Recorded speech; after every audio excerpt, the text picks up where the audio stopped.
തിരുവനന്തപുരം നെയ്യാറ്റിൻകരയിൽ ദുരൂഹ സാഹചര്യത്തിൽ മരിച്ചതായി നാട്ടുകാരിൽ ചിലർ ആരോപിക്കുന്ന ഗോപൻ സ്വാമി എന്ന് നാട്ടുകാരിൽ ചിലർ വിളിക്കുന്ന ഗോപന്റെ കല്ലറ പൊളിക്കാൻ അനുവദിക്കില്ല എന്ന് കുടുംബം.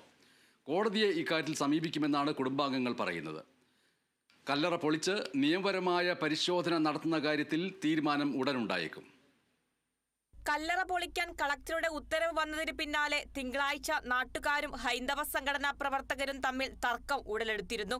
കുടുംബത്തിന്റെയും വിവിധ സംഘടനകളുടെയും പ്രതിഷേധത്തെ തുടർന്ന് സമാധിപീഠം പൊളിക്കാനുള്ള നീക്കത്തിൽ നിന്ന് പോലീസ് തൽക്കാലം പിന്മാറുകയായിരുന്നു. തുടർന്ന് കുടുംബവുമായും സംഘടനാ പ്രതിനിധികളുമായും അധികൃതർ ചർച്ച നടത്തിയിരുന്നു.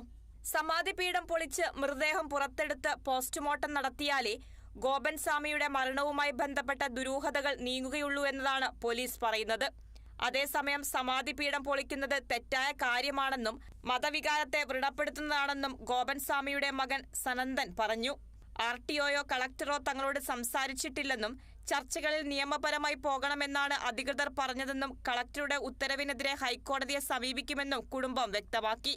അവര് പറഞ്ഞു ഇത് എന്തായാലും അതിൻ്റെതായിട്ട് നിയമപരമായിട്ടുള്ള നടപടി എടുത്ത് പൊളിക്കുമെന്നാണ് പറഞ്ഞത്. അതൊന്നും സമ്മതിക്കത്തില്ല.